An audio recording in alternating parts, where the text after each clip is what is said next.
They called her Bloody Mary, a queen who lit her own kingdom on fire, not with armies, but with fear.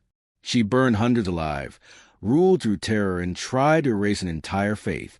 But in the end, it wasn't her enemies who destroyed her. It was something far more poetic.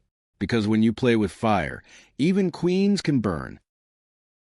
Welcome back to Karma Never Sleeps, where true power meets true consequences. If you believe in poetic justice, and the idea that history always balances its own scales, hit that like button, and let's travel back to the year 1553, to meet the queen whose throne was built on ashes, and whose downfall became one of history's darkest karmic lessons. The girl born in fire. 1516 England. A baby girl was born to King Henry VIII and Queen Catherine of Aragon. Her name was Mary Tudor, and she was never meant to be called Bloody. As a child, she was brilliant, fluent in Latin, Spanish, French. She played music, studied theology, and believed in faith above all else. But then, her father changed everything.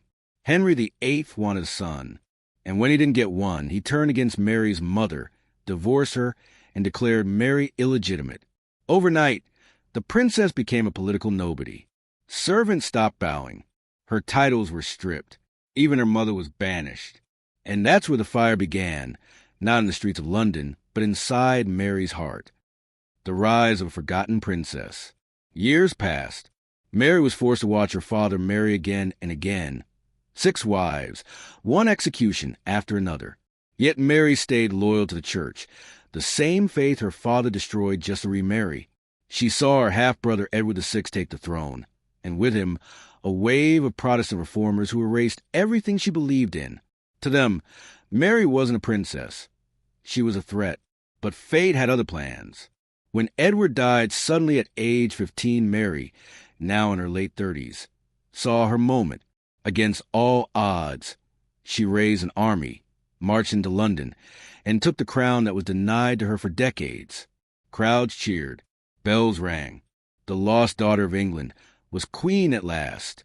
What no one knew was that this victory was about to cost her everything. The fire of faith.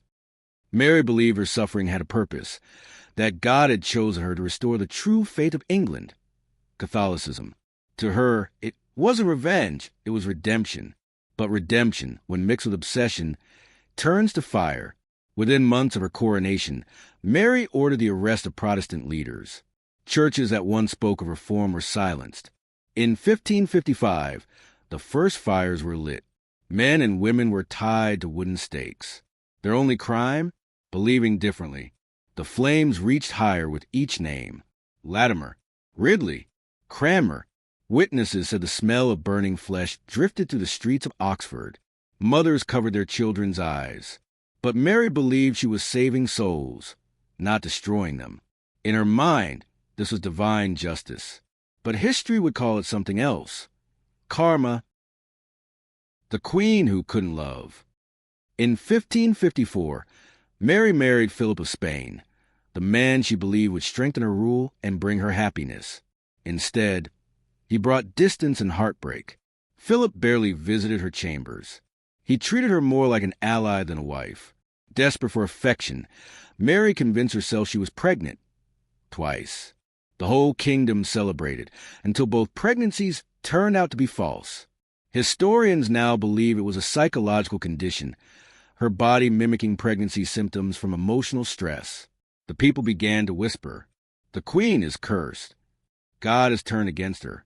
And in that moment, the same fire she once used to destroy others started burning her from the inside. The turn of the tide. The fires continued. Nearly 300 people were executed. But something was changing. The crowds that once cheered now turned silent. Even the priests began to question whether Mary's faith had turned into madness. Letters poured in from across Europe, calling her cruel, heartless, the she-devil of England. And the cruelest irony? Her husband, Philip, the man she loved, was now planning wars abroad, leaving her alone to face the kingdom she'd set aflame. The more she tried to control, the faster things slipped away. Her advisors lied to her. Her health began to fail. And the people, once her loyal believers, started praying not for her, but against her. The ashes of an empire. In 1558, England was drowning in debt, famine, and fear. The fires of faith had consumed everything, from crops to hope itself. And then, karma made its final move. Philip of Spain abandoned her completely. Her body, ravaged by sickness, began to shut down. As she lay dying, Mary whispered the name of the mother she lost, and the God she thought she served. No army, no heir, no legacy. The woman who burned others for salvation now burned alone in fever and regret. Her last words were said to be, "When I am dead, you'll find Calais engraved on my heart," referring to the last English land lost under her rule. The flame she lit in life took everything indeed. H. The Queen's Karma Lives. After her death, her half-sister Elizabeth became queen, restoring peace, art, and prosperity. The people called it the Golden Age, and that perhaps is the truest karma of all. Mary's reign, built on fear, ended in darkness. Elizabeth's reign, born from her ashes, became England's brightest light. History remembered one as Bloody Mary, and the other as Good Queen Bee. S. The moral of the FL. Aim. They say karma isn't punishment, it's education. For Mary, it taught that power without compassion burns itself to death. Her story isn't just about religion or royalty. It's about obsession, grief, and the cost of blind conviction. And maybe, just maybe, her greatest wish did come true, that the world would never forget her name. Because even 500 years later, we still whisper it, in mirrors. If this story reminded you that karma always collects its debts, even from kings and queens, hit that like button and subscribe for more dark truths from history's forgotten corners.